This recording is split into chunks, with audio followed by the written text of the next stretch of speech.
Hey guys, this is Pixel Dan coming to you from the 2015 San Diego Comic-Con, and I'm here with Eric Treadaway of Horsemen Design. How's it going, Eric? It's going well, thank you very much. How's Comic-Con treating you so far?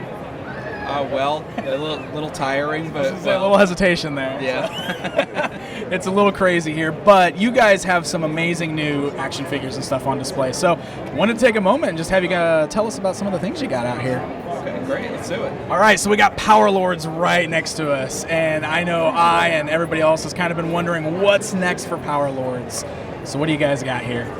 All right, well, with Power Lords, earlier in the year we had talked about possibly doing a Kickstarter for it. After discussing it and just weighing the options, we decided we're not going to do a Kickstarter. Instead, we're going to do a big pre-order event a little later in the year. We're hoping to do it in the fall. We still have to get some things finished up and priced out. But we kind of realized part of the problem with Power Lords before is that we trickled things out so long, and it's taken forever to get things out. So what we're going to try to do is do a pre-order for 3 figures and all their variants all at once, all fully painted, all fully carded, and just do it all in one shot. And we're going to see how it goes. Okay. And we already got work going on the wave after that, so if it goes well, then that way we can just rapidly get lines out, so folks don't have to wait for a year to get the next 3 figures. Right. Okay, that sounds awesome. So we got some new ones on display here, or at least I don't think I've seen all of these guys before, right? I love the head sculpts and everything on these. So why don't you tell us what these guys are here? Okay. In the back row here, we've got the Adam Power in his power suit. And this is an original design here. So we wanted to upgrade Adam Power and come up with basically a new round of troop builder figures. Because in the first wave, the Power Soldiers were really kind of a runaway success for the line. People love the troop building aspect, especially at the scale. They're just cool little army builder guys. And so we wanted to take that to the next level. With these figures, not only do they have all the added detail of the armor, but we also upgraded the articulation.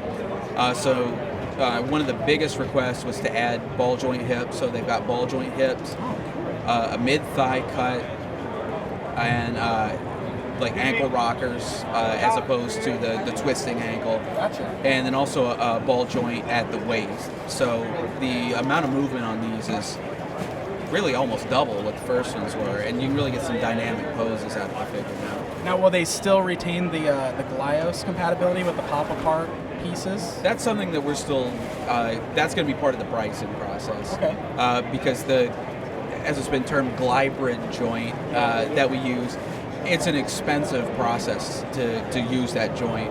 And so it's a matter of now it's been 2 years since we've tooled these up. Prices have gone up on everything.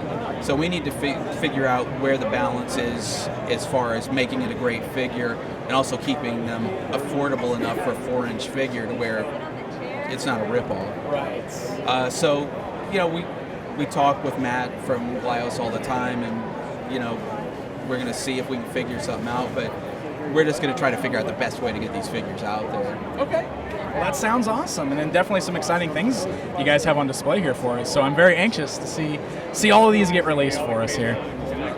You and me both. Yeah.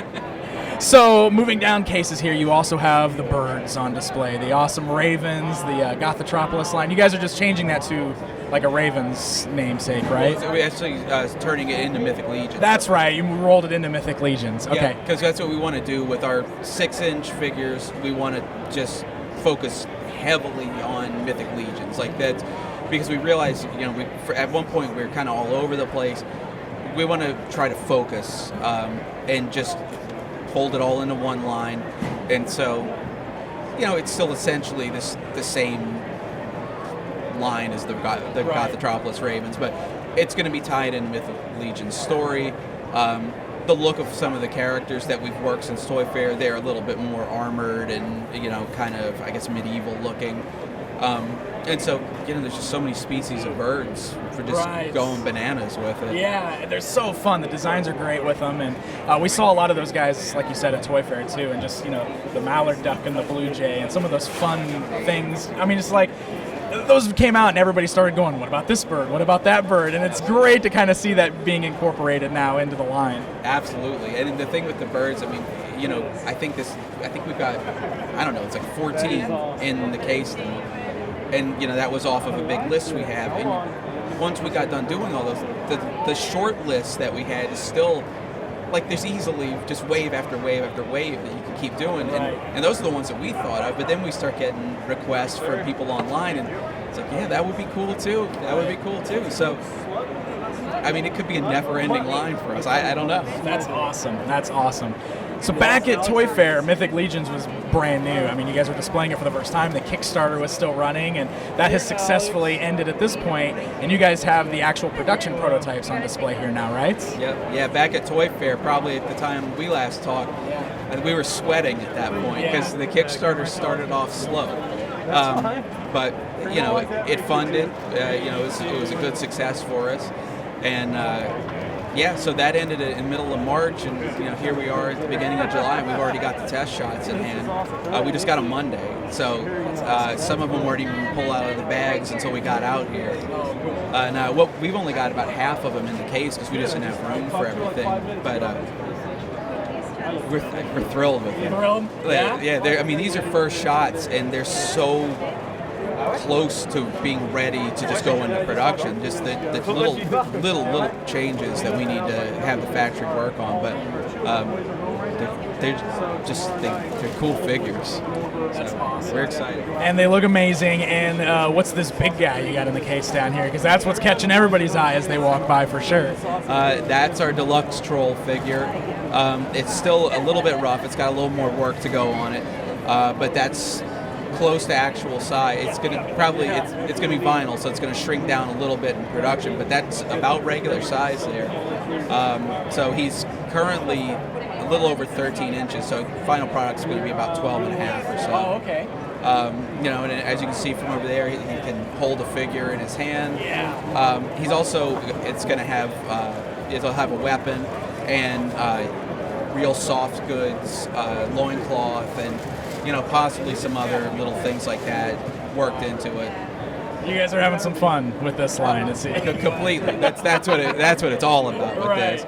I've been wanting to do a troll figure like that forever. Yeah. And even when these guys were going to be 3 3/4 inch, we started that guy like he was more, I don't know, maybe like 7 inches at the time. Yeah. And then we switched to 6 inch, and it was like, well, you know what? We still have to do these giant figures, so it's happening. Yeah.